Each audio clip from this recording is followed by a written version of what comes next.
All right, good morning. Hi, Alex. Hi, everybody. We are talking today about four more badass women of Chicago history. So, of course, this is something that we love to do. We're doing the Badass Women of Virtual History event throughout this month. We have two more scheduled, one today and one next week. And as I mentioned last week, for anyone who came to the event or who saw the video on YouTube, we had a lot of women that we were looking at when we were putting this event together. As I was developing it and working with Amanda on creating the event, oh, by the way, Alex, I just started and I didn't even say hi to you. Hello, Alex. You did say hi to me briefly at the beginning, so I'm not too offended. Okay, I just got so excited talking about this that I didn't even let you get a word in edgewise.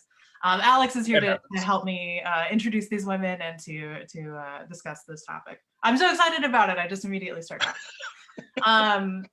This is a topic that's very close to my heart, as you can tell. This will be my least involved co-hosting job. Yeah. Usually you're the one who's talking and I'm trying to be like, hello, I'm here also. So we had this huge list of women that we put together when we were creating the event. We started with about 80 women that we were considering when we wanted to narrow down, who we're going to focus on for this 1 hour virtual event. So we put that list together by looking at all the women we had ever talked about in any format. From the blog posts that we had written over the years, and women from the past storytelling events, or women we had considered for blog posts but then never actually included. And there were all these different ways that we had collected stories over the years. And from there, we narrowed it down by trying to collect or curate a list of women that would represent a diversity of backgrounds and also tell stories from a wide swath of history from the 1890s through the 1970s, 1980s. And also a diversity of different types of accomplishment, science, the arts, community leadership. So anyway, all of this is to say that there were a lot of women who didn't get included, and we really love their stories too. So I wanted to take the opportunity to share a few of those stories that I really love, women that I really love, but who didn't make it into the Badass Women event for one reason or another. So I want to start with the story of Josephine Cochran. Josephine Cochran was a housewife from a town kind of near Chicago. And let me actually show you an image of her, because we did. I like that description, kind of near Chicago.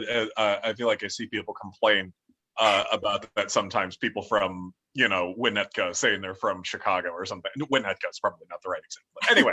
Let me look up the name of the town, because she ended up moving to Chicago eventually, but I'm gonna say where she was from wrong if I try to pretend.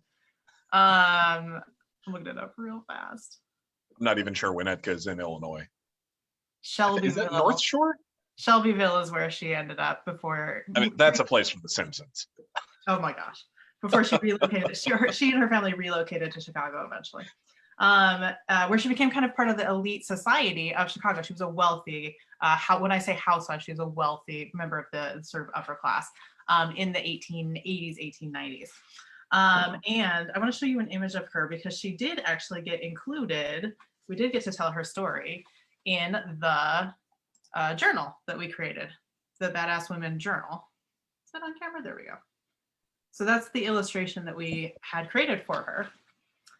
And the reason that she's such an incredible badass woman of history is because she is actually an inventor. She's the inventor of the automatic dishwasher. So the story of how this was created is that she was this wealthy housewife. Housewife is such a weird word to describe what she was. She was a hostess. She was, a socialite. And she was hosting these events. And after these parties that she would host, she noticed that her dishes, her fine china, were getting cracked. They were getting chipped. The servants in her house were cracking them in the dishwater. And so she thought there has to be a better way to protect her fine china. And she was a smart lady. She actually came from a family of inventors who had come up with some stuff themselves. And so she just put her mind to it and decided to invent a solution that would protect her fine china And when no one would kind of get behind her ideas, she went out into the shed behind her house and built it herself, built the first prototypes herself. So she's credited, yeah, there she, thank you. So she is credited as the inventor of the automatic dishwasher, debuted the design at the 1893 World's Fair. And the first design had the dishes kind of put into slots so they would be separated so they wouldn't bang up against each other. That's what kept them from chipping. And then water would be pumped in and over the dishes. And that is basically what dishwashers still are today. So she ended up creating her own company, Cochrane's Crescent Washing Machine Company, and tried to go into business for herself. So in addition to being an inventor, she became an entrepreneur later in life, and tried to sell this machine. There wasn't a huge market for this as a kind of a home good. People just wouldn't buy this idea that this was going to be, you know, the housewives, you know, helper. People were like not ready for this idea. It was ahead of its time. But there was a little bit of an interest in it for like restaurants and hotels who could see the, you know, the benefit of doing a lot of washing very quickly. Yeah. So she was able to kind of pick up a little interest there, and then eventually sold her company to KitchenAid. So KitchenAid is the legacy of Josephine Cochrane's company, and the dishwasher that we have today is the legacy of Josephine Cochrane. There you go. It's reminding me that I need to flip the dishes, get the clean ones out of the dishwasher and load it up with the dirty ones at some point today. So the reason we didn't include her in the end, although I love her story. She's an interesting character for sure. She was also like, ooh, she was kind of prickly, and I really like that about her. Like, for example, her family name that she married into, they chose to spell their last name without an E, Cochrane with it just ending with an N. And she just purposely was like, I don't like it, and put an E on the end. So she was just an interesting character. I like her. That's my definition of like a badass woman, of like, she's way ahead of her time. But we had another woman from the 1890s, same kind of time period, Enid Yandell. So sometimes you just had to we had to kind of look at who we had and make decisions. Yeah, that makes sense. Yeah. So the next person I want to share is Hazel M. Johnson. And let me actually share my screen so you can see an image of her. Let's see, there she is. So this is from a blog post that we did about 4 badass women of history from a couple of years ago. And that's when I first became introduced to Hazel M. Johnson. And her name has been sort of resurfacing in recent years, which is very gratifying. But she's considered the mother of environmental justice. And she moved to the south side of Chicago, which is sort of part of the Great Migration, and moved into the Altgeld Gardens public housing project on the south side. And very soon after she moved in, she noticed these sort of high rates of cancer and respiratory issues and, you know, sort of other illnesses in the community. And her husband passed away at a too early age. And so she decided to investigate. She just started looking around, trying to figure out, is there a connection? Like, why is it that there seems to be, you know, too much illness in this particular housing project? And she found out that there were, you know, toxic waste dumps, essentially like a former landfill in the vicinity of Altgeld Gardens.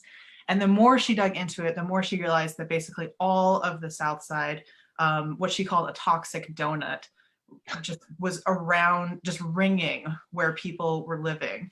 And that's where they had concentrated these public housing projects. So she became very motivated, and she started rallying her neighbors, created this organization, People for Community Recovery, and they would do all types of activities to try to redress this injustice. So they were educating people, they were lobbying government directly, they were picketing. It was like a very active organization. This is also the organization that Barack Obama got his start in in Chicago as a young organizer. So she's an incredible, she's one of the first people who sort of made this connection between the environment and cities. She said that when she started going to environmental conferences in the 70s and 80s,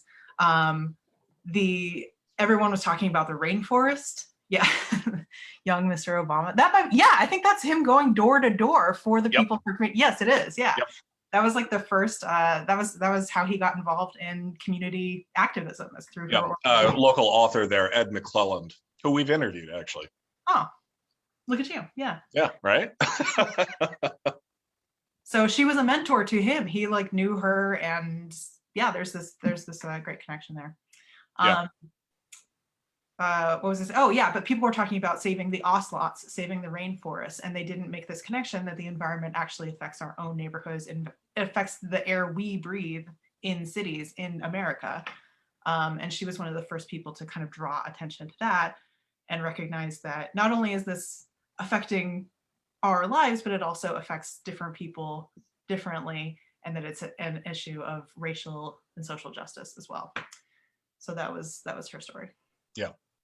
Yeah, and I know that the issue of environmental justice is one that has picked up a lot of steam in the past couple of years. And yeah, like you were saying, I know learned that a lot of that legacy comes from Hazel Johnson. Yeah, there was like talk about her being on a stamp.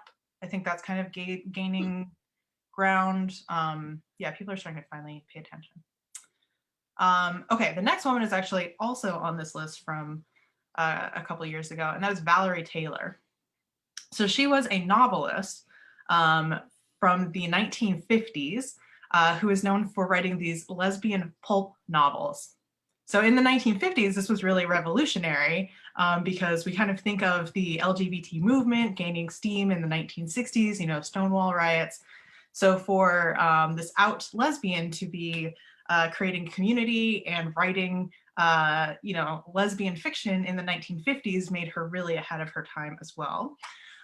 She was a single mother. She had come from a very difficult, abusive marriage and decided to leave that marriage, took the money that she got from selling her first novel to get a divorce, move to Chicago, and move into a little like tin-walled house, it said, like on the shores of Lake Michigan, to raise her sons and support herself by selling anything that she could write. So she did magazines, she was just kind of selling her writing. She was a very talented writer. Yeah. And at the time, lesbian pulp novels were very popular, but they were written by men. They were kind of wish fulfillment stuff, as she said. And she was she was an out lesbian. And so she saw these books and she said, you know, these should be written by someone who knows what they're talking about. So she wrote one and it was an instant success. So let me show you actually one of the covers. Let's see. There we go. Can you see that? Yep. Yeah. So this is like the cover of one of her books, Whisper Their Love. As soon as she started publishing these, they were huge successes. People went crazy for them. And these were a way for women to find each other. So people could, you know, women could kind of pass these books back and forth to each other and find a sense of community and connection at a time when it wasn't safe to do so. So there's a few of her books. And she was married to or not married, but in a long-term relationship with another prominent out lesbian here in Chicago, wasn't she? Yeah, so later in life, she became the long-term partner of Pearl M. Hart, who is an incredible, one of the first female lawyers in Chicago, and an incredible advocate for everyone, really. And she's the woman that the Gerber Hart Library is named after. Hart, she's the Hart in Gerber Hart Library. I think on one of my live walks around Lincoln Park, her home was not too far from here. I think it was in the Surf Pine Grove district that I showed where her house was. It's like got one of those landmark signs outside of it. Oh, okay. Yeah, so that's Valerie Taylor. The reason she didn't get included, it's a little difficult. There's a dearth of excellent photos, which is sometimes the case with a lot of these women and in women's history in general. Sometimes they aren't well documented. So to tell these stories very, very well, we need good images. So unfortunately, Valerie Taylor didn't have a ton of photos available. So Yeah. that was a harder story to tell. So, okay, my last one. Do I have time for one more? I'm gonna do it. Go for it. Go for it. Okay. So the last one that I wanted to share is Vivian Harsh. So Vivian Harsh was an archivist and librarian. Let's say librarian first and foremost. She became known as an archivist, but she was one of the first Black librarians in the city of Chicago. And she came from this sort of more elite Black family, which allowed her to get an education, and she never took that for granted. She always recognized that she had opportunities that other families didn't. And so she wanted to create this welcoming, wonderful space. And so when she had the opportunity to, she became the head librarian of the George Cleveland Hall branch, which you can see here. This is the opening day. And these images are from the Chicago Public Library. And this was in Bronzeville, the Bronzeville neighborhood of Chicago. And she started making this space, the George Cleveland Hall branch, this really rich, wonderful, welcoming, vibrant space for the community in the 1930s. So this was a point when it was kind of what's now known as the Chicago Black Renaissance. So sort of the mirror of the Harlem Renaissance that I think is a little bit more well known. Yeah. But she would host these like literary readings, poetry readings, and she became known for being, a friend to these, huge literary lights like, Langston Hughes and Gwendolyn Brooks, Richard Wright, and collecting everything that she could get her hands on of Black history and literature and art until she had amassed this incredible collection of books and clippings, newspapers, to just make it one of the largest collections in America at that time. And that was one of the reasons that these writers wanted to be there. They would use it as they were developing their own books, and then they would donate their own manuscripts, their own things that they were working on to her, and it would just make the collection grow and grow and grow.